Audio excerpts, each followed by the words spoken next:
Hell yeah. Wyatt begins in like 5, 4, 3, 2, 1. Yo! Welcome to Wyatt. And I'm your host, Wyatt O'Brien Evans. Grr, woof, goddammit, woof, woof, woof, woof. Hi, I said hi to all my YouTubers out there.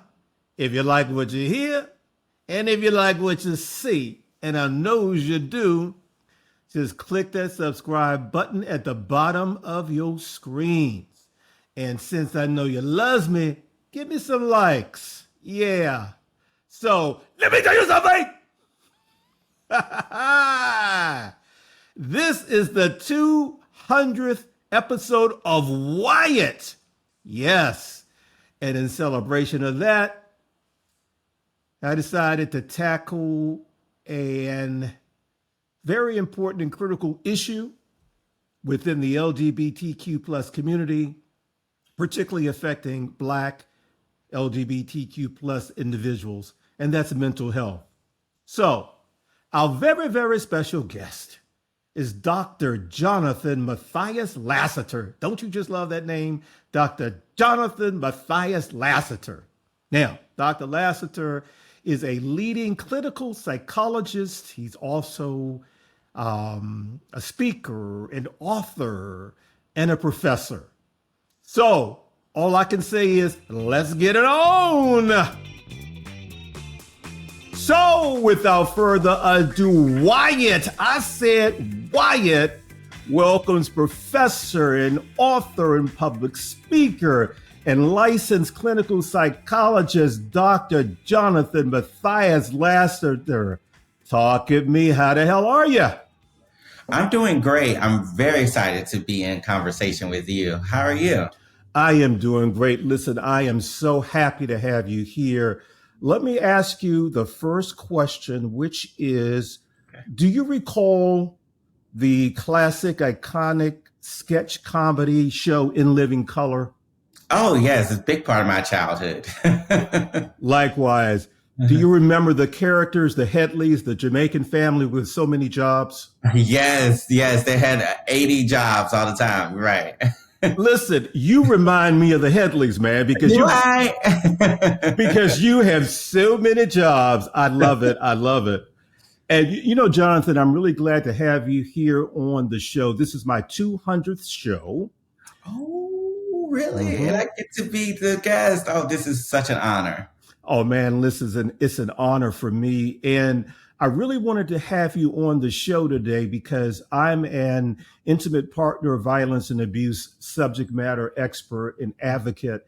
And I really like having mental health professionals on, particularly, you know, those who are Black. So listen, thank you again for coming on. Wyatt! Yes. Okay, now I have to applaud you for your extensive resume. And allow me to break it down for our audience. I mean, all the way down. Yes. As they say where I grew up. You are a licensed clinical psychologist in private practice at Lassiter Health, which specializes in culturally informed mental health services, while also serving as you also serve as the award-winning co-editor of the first and only text to focus solely on Black LGBTQ plus Americans' holistic health.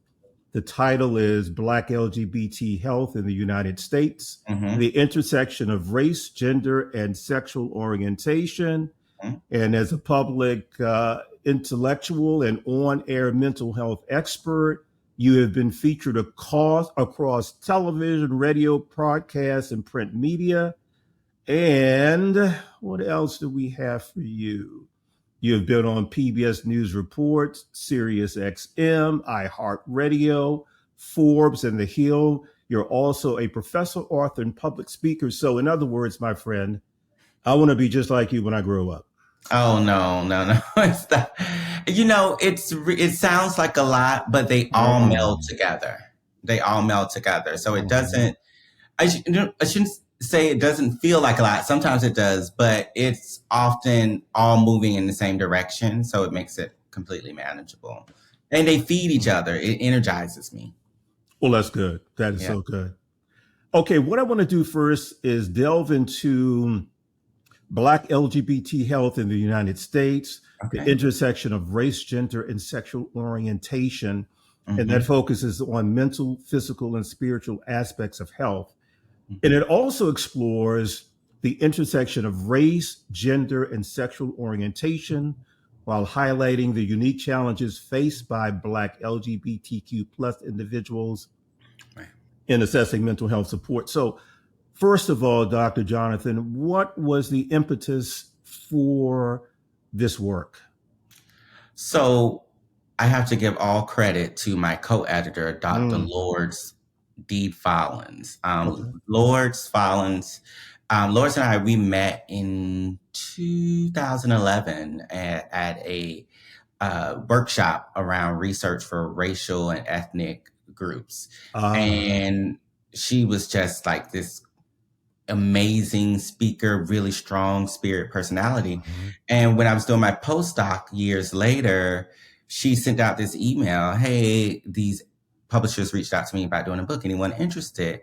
Oh, And I always knew that I wanted to write a book or two or three or four. And so I said, oh, I'm interested. yeah. And so long story short, we ended up collaborating on that. And we found out in that process that there was not a lot of research done specifically about Black LGBTQ plus people's health, Mm, particularly beyond HIV. Most of the research was around Black gay and bisexual men, Black trans women, mhm. and it focused on HIV, but there really was not a lot with Black bisexual women, or Black lesbian women, or Black men or Black trans people related to other mental health outcomes or related to our well-being. It Mhm. focused mostly on the negative and none of our strengths. Ah, gosh. Okay. What are the takeaways from the book? So the takeaways from the book are, one, again, we need to do more research. We need Right. to have more research focused on Black LGBTQ plus people, holistically speaking. So Right. we need to be looking at our mental health, our physical health, our financial health, our spiritual health, etc. We Hmm. also need to be looking at not only the things that put us at risk for poor mental health, but also the things that are strengths in our lives, like our connections with our families, like our connection with our spiritual religious communities, like our connections with each other, like our identity and spirituality. So, and finally, what we learned was that it is intersectional oppression. So, oppression Mm, based on one's race, sexual orientation, and gender identity that is really the main driver of poor mental and physical health for Black LGBTQ plus people. wow. That is a lot. I am so glad that you were, one of the editors, authors of that Mm-hmm. really critical and important text. Mm-hmm. Now, my friend, before we really dig even deeper into your work, like I said, you're like one of the Headleys. You know what I'm saying? What we're going to do now is walk down or along the corridors of time because we at Wyatt Yes. are nosy. We want to know all about your backstory. Okay. So, where were you born and raised? So I always say I'm just a Southern boy. So I was Mhm. born and raised in Augusta, Georgia. Ah, And my father was born in Millen, Georgia, and was raised in St. Petersburg, Florida, and then moved back to Georgia where he met my mom, who was mhm. born and raised in Augusta, Georgia. And Ah, then they had my brother and I mhm. in the 80s. So I'm an Mhm. 80s baby and a 90s child. Okay. And I went, I've been a nerd my whole life. I tell my students this all the time and they laugh. I say, but I'm an old school nerd.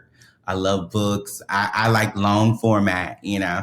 Mm-hmm. And so I've been reading my whole life, and I ended up going to a magnet school in high school that was also a performing arts school. So that's how I really start to hone my love of the arts. And then I went to college in Georgia at Georgia College and State University in Mm-hmm. Milledgeville, Georgia, so a little country town. Mm-hmm. And I majored in psychology and minored in dance. And I also was on the pre-med track because at that time I thought I would be a psychiatrist. Okay. But through actually shadowing psychiatrists, I learned that they did more medication management, and I really wanted to be nosy, just like you. And I was like, I want to know, I want to hear the stories. I really want to know why people are doing what they're doing. What's the backstory? And so I learned that that was more of something you needed a PhD for. And so that's clinical psychology. So I went into California and I got my PhD in San Francisco at the California School of Professional Psychology. And then I moved to New York to do some research and been in the Northeast ever since. Okay, I'm going to stop you right there. We're going to travel back again because you skipped over some stuff that I was going to ask you. And Oh, okay. Well, ask away. No problem. First thing is, are you the youngest kid or the oldest? My birth order is weird because technically I'm the middle child. However, my mom and dad, they both had previous marriages. Okay. Mm-hmm. So my dad had like 3 sons before, and my mom had a daughter, but my dad's sons lived in St. Petersburg with their mothers. And then my sister grew up in the household with me, though. So technically, I'm the firstborn of my mom and dad together, but I was the middle child because my sister lived with us. Okay. Now, Dr. Jonathan, I'd love to ask my special guest this question because it sort of like gives a window into who you are as an adult, who you are today. So my question is, what was Jonathan like as a little boy, a little nipper? Yeah. Give us like 3 characteristics or qualities. Insecure. Oh, wow. Okay. And because of that insecurity, shy, afraid of his own shadow. Right. A bookworm, drawn to fantasy, I should say, drawn to fantasy. But really kind. I was a good boy. I was like that was my thing. I was like, I'm going to be the best child ever for my parents. Because I had an older sister who was 8 years older than me, and she was normal. At the time, I thought she was bad, but now I realize she was just a normal teenager. But I was like, but my mom would be like, I would hear them fussing and fighting all the time. And I was like, I'm going to be a good boy. I'm not going to give you any problems. So, yeah, I would say those were probably the main 3, ways I was as a kid. Like very internal, very shy, very insecure. Yeah. And love books. So you were a good boy, huh? Yeah. Do you have any references that I could call to find out if this is true? Call my mom. She says it all the time. She's like, Jonathan didn't give me any trouble. He always did what he was supposed to do. The teachers loved him. Like adults loved me. It was my peers that didn't like me. Oh, they were jealous. My peers thought that because I was shy, they took that to mean that I was looked down on them. I was arrogant. And I was like, no, I'm shy and I'm insecure and I'm afraid that you're going to reject me. So I'm not talking to anyone, So I feel you. I totally get that. Yeah. Okay. Well, I won't call the references at all. I won't call the references, but I'll get serious here for a second. In interviews, you have said, Dr. Jonathan, that you were quite depressed and suicidal as an adolescent, particularly around your Christianity. And there was like this conflict between your sexual orientation and Christianity. So can we dig into that a bit? Yeah, definitely. And I think that's one of the reasons why I was also determined to be a good boy. It's because from a very Ah, early age, I knew that I was different and not like other boys. I didn't have the language of gay or same-gender loving, which is the term I use now to describe myself. I just knew though that like I felt different when I was around boys. I knew that I didn't like to do mhm, the things that my father said what, real boys do, and so I sort of gathered that, I was, you know, different. And I eventually put the language of gay onto that. But because I did grow up in such a Christian household, mhm. I believed very early on that if I did not do something to get rid of these feelings, I Oh, was going to go to hell.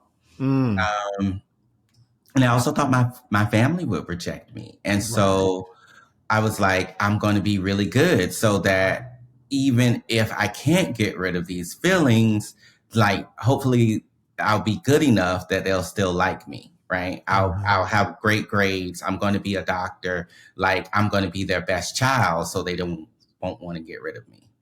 Mm, right, right. I And can. so that sort of um, mentality and mindset again also contributed to me being quiet and shy and insecure because I felt that if I was too open, then all of these negative feminine characteristics would come out Right. and people would see the gayness on me and would reject me and condemn me to hell. And so Yeah. I also retreated inward. And as I became older, hormones, puberty, it made it really harder. Right. Those feelings became stronger and it became harder to control them per se. I Hmm. never acted on them, but I thought a lot about them. And so, yeah, it made me. I prayed to God like for years to make me heterosexual, and then when that didn't Hmm. happen, I just prayed to God to let me die before I acted on it. So at least then I wouldn't go to hell. Mm, yeah. Yeah, I went through similar experiences, and I know of a few guys who their experiences really mirrored what you're saying about yours. Well, how did you heal? How did you reconcile being gay, same gender loving, and being a Christian? Yeah. So it was a process. Hmm. Hmm. So that process really began for me, I would say, in college. So it was actually this white gay male professor Oh. who was a professor in English, and my roommate and best friend at the time he would always be going out like at night and like come back at like 3 in the morning. I'd be like, where you going? Yeah, right. And so he was like, "Oh, I'm just hanging out with my friend. I'm going out to my Mm. friend's house." And I'm like, "Well, who's this friend?" He was like, "You want to meet the friend?" I was like, "Yeah." So we go Mhm. over, and then so like this guy, he comes picks us up, and he's like this white guy, and I'm like, oh, like scared. I'm like, because I grew up in a predominantly black environment. I did go Mhm. to high school where we were racially diverse, but everybody at church is black, et cetera, et cetera.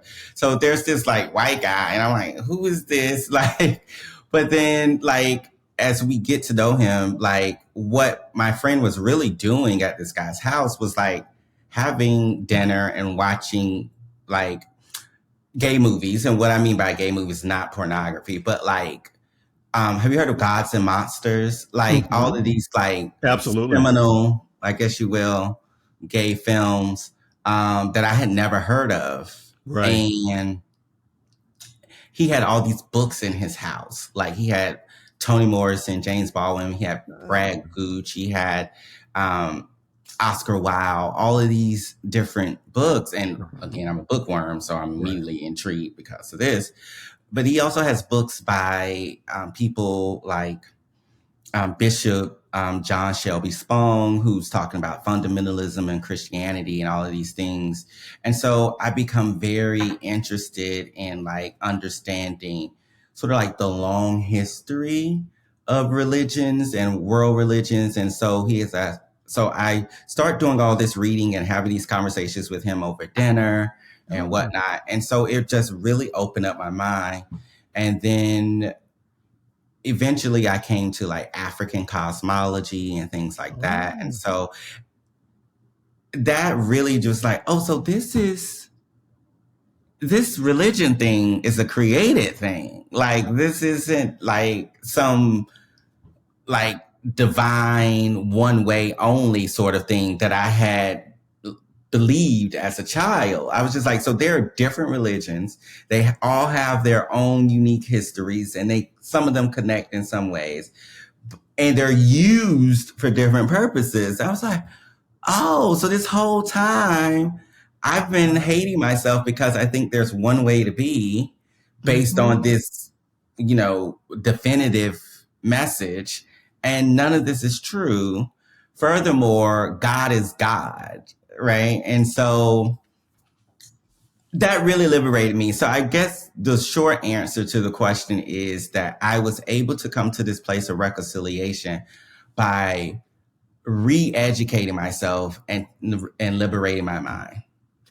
I am so glad you brought that up. Two things I want to mention. When people rail against homosexuality and say, oh, the Bible says it's wrong. I say, listen. The Bible was written by man, right? So man is fallible, right? Maybe he really didn't hear maybe he didn't really understand what God meant.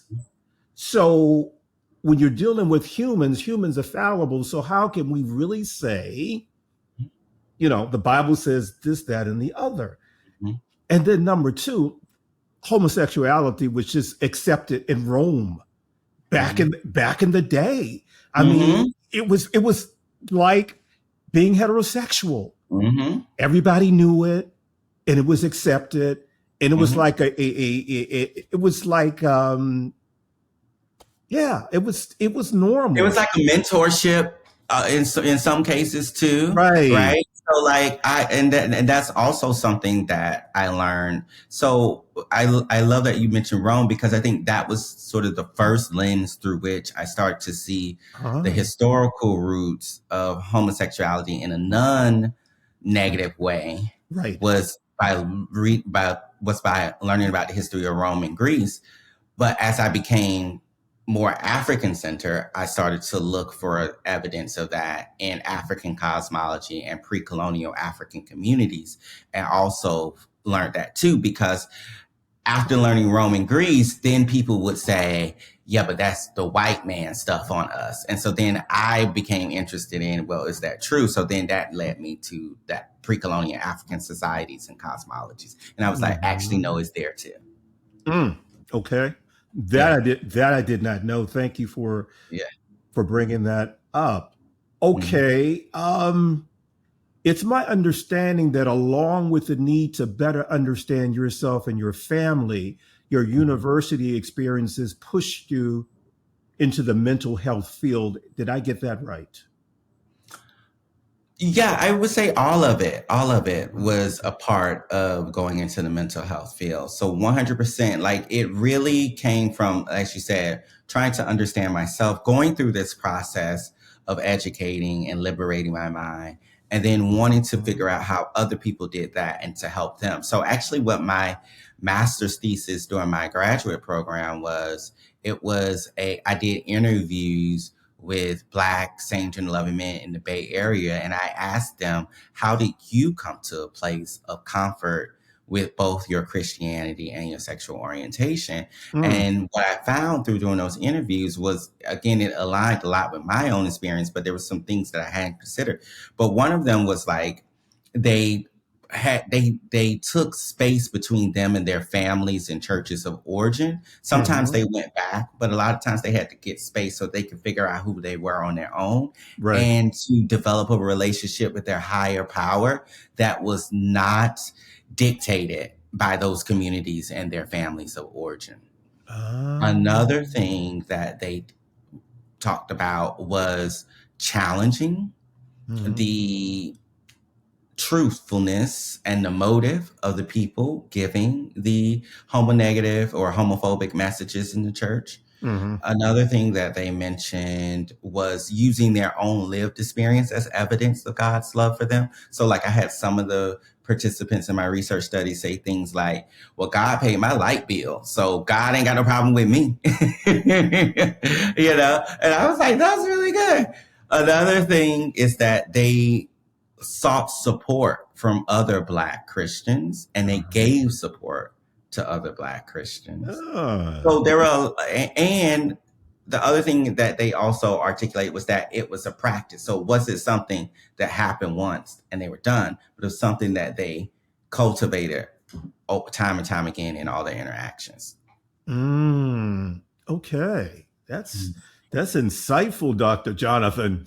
Well, but I think that's what, again, right? I'm a nerd, right? So it's like, that's the other thing for me, education and research and all the things I do professionally is all geared towards how can I use this to help my community, right? It's not this esoteric, purely scholarly thing. It's like, how do I find real strategies to take back to the communities I serve, to help us all get free, to help us all love ourselves better, to help us all connect to our higher power in our communities in a way without barriers.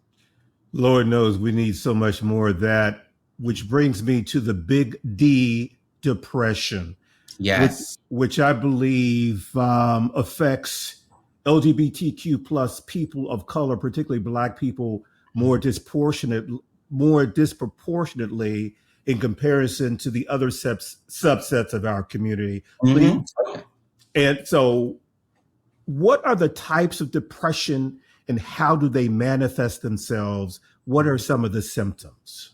Yeah, so when we look at prevalence rates of depression, we actually, when we compare, it depends on who you compare, who's your comparison group. For Black LGBTQ plus people, we often have lower rates of depression than our white LGBTQ plus counterparts. Wow. But I think part of that is because of mental health utilization is lower, and so we're probably not reporting as much.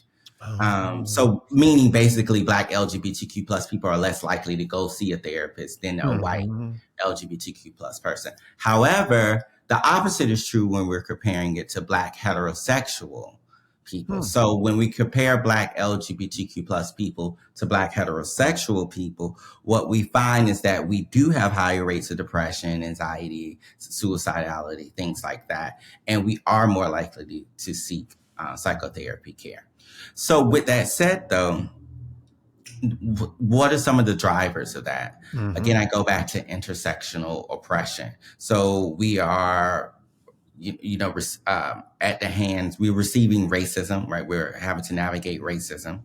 We are having to navigate homophobia from our families, from our churches, from our communities, etc.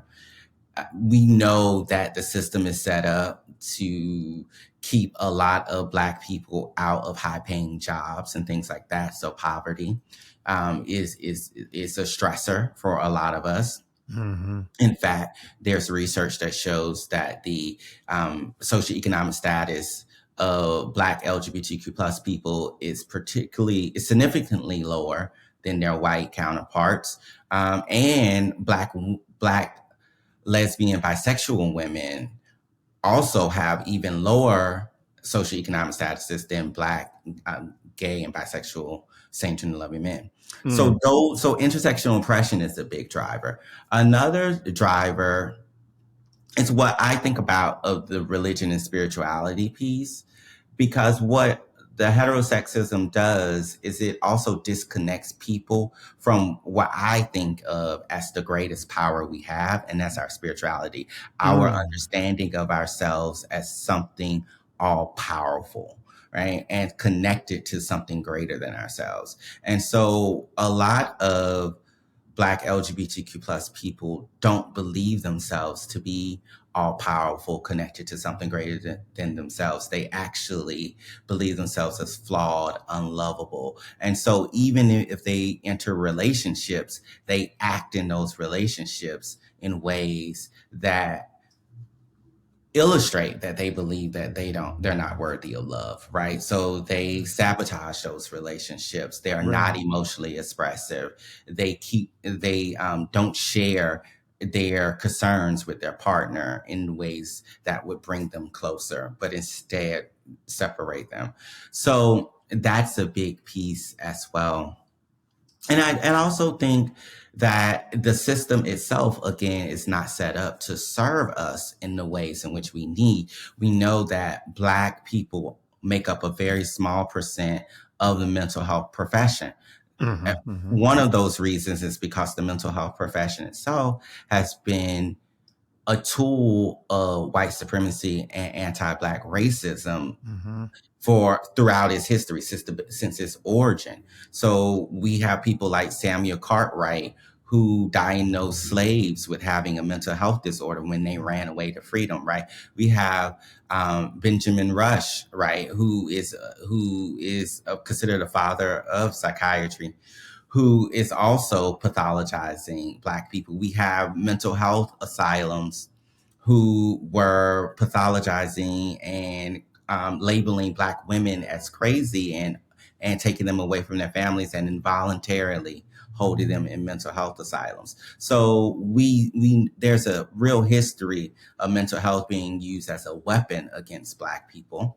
And so Black people have naturally developed stigma around it and avoid mental health spaces a lot of times. I remember my dad used to say, I'm not telling no stranger my business. But why would he say that? Because those strangers actually did use that business as a tool to then separate you from your family, right?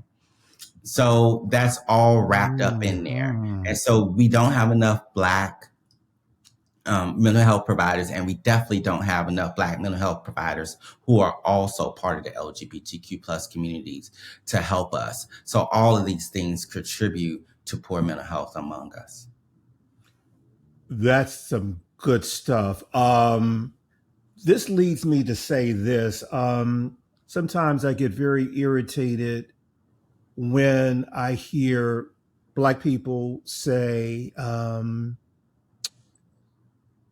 I'll handle my minister, my pastor can handle my issues. I'm not going to see a therapist. I'm a strong proponent of psychological, psychiatric counseling. And, I say this now, if your pastor or your minister has a degree in psychiatry or psychology, go for it. But if he or she doesn't, the pastor can't help you can't help you fix that emotional wound that you have, that mental wound that you might have. Am I making any sense here?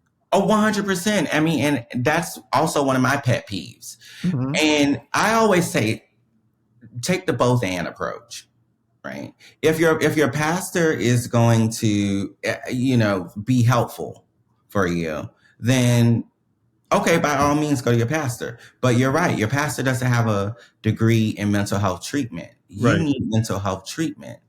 I take a holistic approach. I believe that our spiritual lives are an important part of our overall well-being. So yeah, get that addressed as well.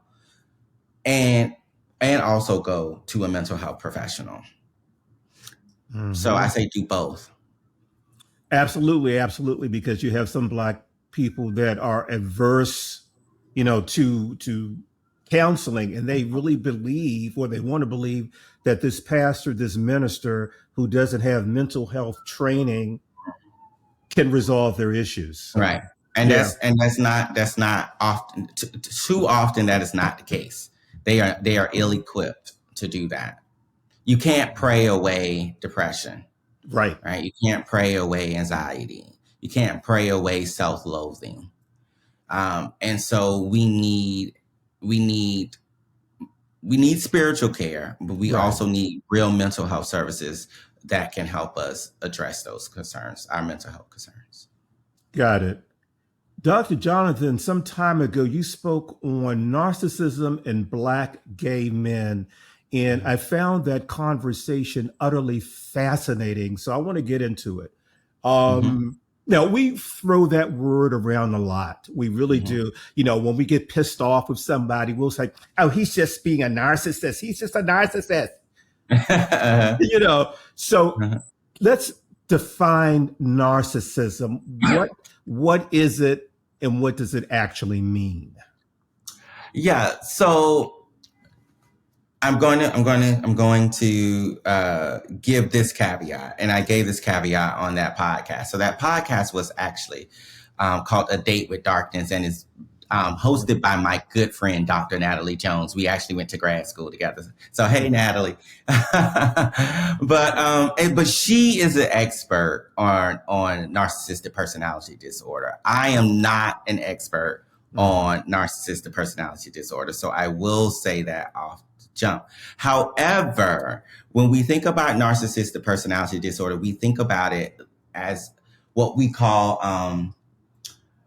characterological, meaning it's something that we usually see from a very early age, and it takes place throughout people's relationships. So we'll see it in their family relationships, their work relationships, their social relationships.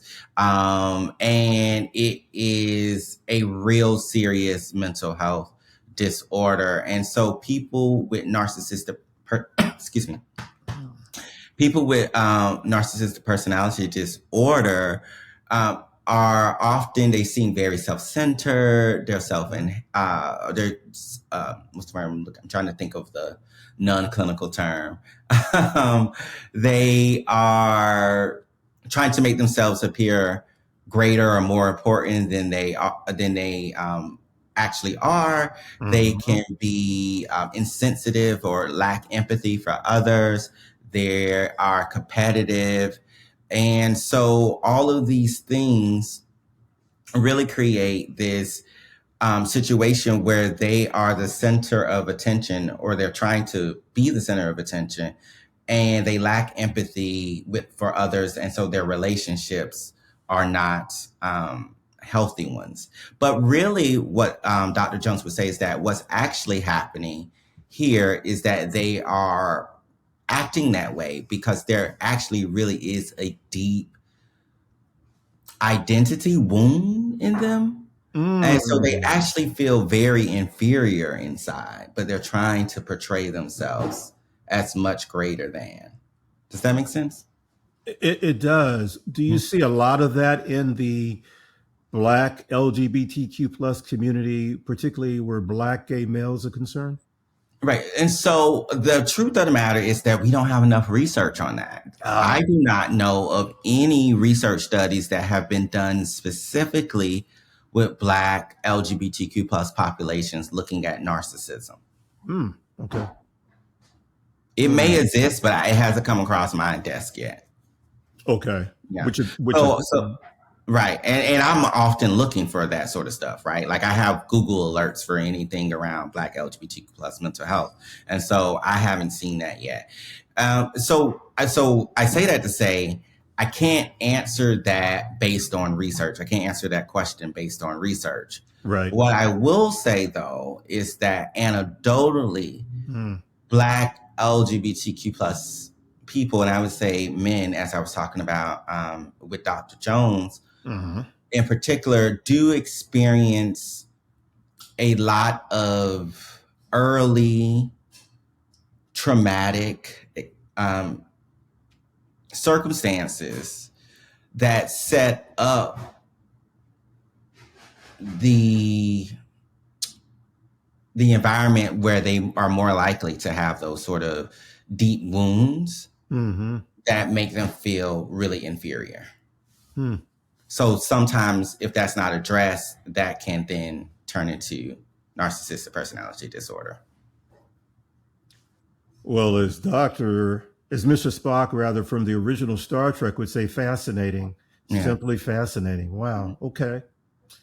Dr. Jonathan, let's move on to your upcoming trade press book.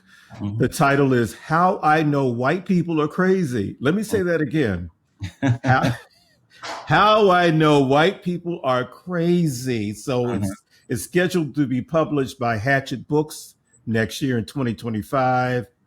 give us the 411 on this interesting title of a book and all that. Okay. Oh, I'm glad that you think it's an interesting title because it's actually something I've been talking about with my editor. They're like, I don't know if we can use the word crazy. And I'm like, everyone loves that title. So like, I do. Most people are like, that title is eye-catching. I would totally go pick that up off the shelf. I would too. I'm like, good.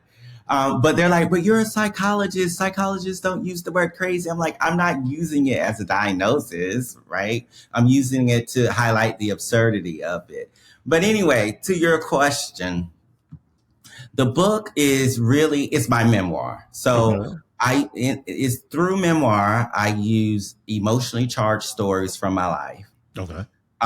That highlight the journey that I've been on from that small Black boy in Augusta, Georgia, to becoming a licensed clinical psychologist. So as a Black man, I make up less than 1% of psychologists in the United States. Wow. And I use those stories to illustrate that how what we think we know about mental health is actually very limited by whiteness. Okay. Yeah.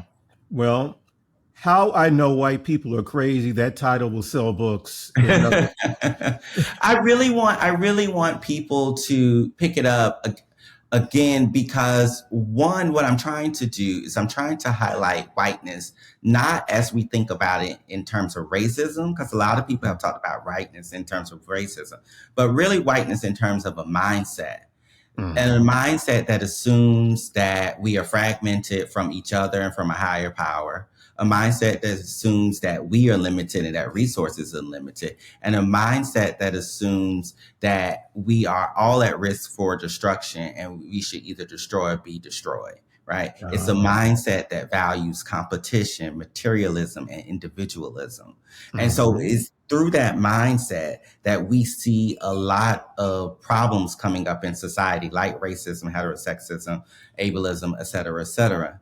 And so because we have that lens that it's about who's better than, that we always got to be in competition, someone always has to be above and below, because we have that our worth is wrapped up in material possessions, because we don't see ourselves as connected to others and then therefore don't have a responsibility to others, right? Then this creates all types of mental health problems, and they get passed down. And the mental health field is structured that way. The mental health field. So think about when someone reports that they are thinking about committing suicide. What does the mental health field do? It does not say, okay, let me help you. Let me bring you to your community. Let me learn what community supports you may have and how we might work with you through that lens. It says, let me actually involuntarily confine you, isolate you, and give you medication. That's one of the ways in which whiteness, this values of individualism, right? This belief that we are not connected to each other, so fragmentation, right, influences our very understanding of mental health and the treatments that we provide for mental health problems. So the book talks about those sorts of things. Well, we need to buy that. That's great. Okay. Yeah. Before we leave, Dr. Jonathan, I've got two questions for you. Number one, what do you consider to be the top 3 societal issues that Black LGBTQ plus individuals, particularly males, face that compromise their mental well-being? Yeah, so I think I've mentioned them before. So it's definitely intersectional oppression. So homophobia, racism, poverty. Okay. It is the ways in which our spirituality is attacked and we are disconnected from our greatest strength, which is our higher power.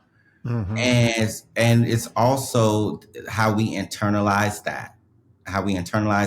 And again, the fact that the mental health system itself is not set up to serve us. Okay. Thank you for emphasizing those things. Okay. And number 2, what are some keys to mental health and wellness? What can we do to become the best we can be mentally, emotionally, and spiritually? So again, I think of these things as all interconnected. Mm-hmm. And so one of the things that I have been doing throughout my work is trying to liberate the way in which I think about psychology and mental health from this whiteness mindset that I talk about in the book. And one of the ways that I do that is by learning about and utilizing African-centered psychology in my work. So long story short, African-centered psychology is based on the pre-colonial values of from African societies, right? Hold on, I think there's something going by. So sorry about that. Don't worry about it. Okay. All right. So it's based on pre-colonial values Okay. from a lot of different African societies. And I really recommend the work of Dr. Wade Nobles. He actually just came out with a great book, From Black Psychology to the Science of Being. I really recommend that one. But Dr. Wade Nobles, Dr. Linda James Myers, Dr. Cheryl Grills, they talk about these principles. But to answer your question, the ways, the keys to mental health to me are related to African-centered psychology. So African-centered psychology says that we need to align ourselves with the principles of Ma'at, right? So Ma'at was the Egyptian goddess. So there are several principles, but I'll highlight a few. But there's order, reciprocity, propriety, justice, truth, balance, and harmony. So are we living our ways? Are we living our life in ways that are harmonious? Are we living our life in ways with order, right? Are we reciprocating the love and the care that others give to us? Are we reciprocating that back, et cetera, et cetera? Are we honest in our speech? So these are ways in which we start to cultivate mental health for ourselves and for others. We also have to re-educate ourselves. Re-educate ourselves from, again, placing our values in material, in who has the finest boyfriend, who has the most money, who has the best body parts, et cetera, right? Right. To start to think about, who am I in relationships? Am I a person that shows up for others? Am I honest to myself? Who am I in relationship to myself? Am I hypercritical to myself? Do I actually believe that I have worth, or am I always trying to prove I have worth? Because if I'm always trying to prove I have worth, that means I actually don't believe that it's something innate in me. But here's the thing, because we are all spiritually divine beings, our worth is innate. So, but do we believe that? So we have to re-educate ourselves and to change and shift our focus from these whiteness in markers of value to these African-centered markers of value, right? And again, I think another thing that we can do is, again, connect with our communities more, and connect with them not just around sex, not just around getting the bag, right? But around, how do we understand each other as like really connected to each other? What is my responsibility to you, Wyatt? What is your responsibility to me, right? So we need to start to think about those things. And when we do that, our mental health will improve, because we will be improving. We will be, in that process, we become more aligned with our true spiritual selves.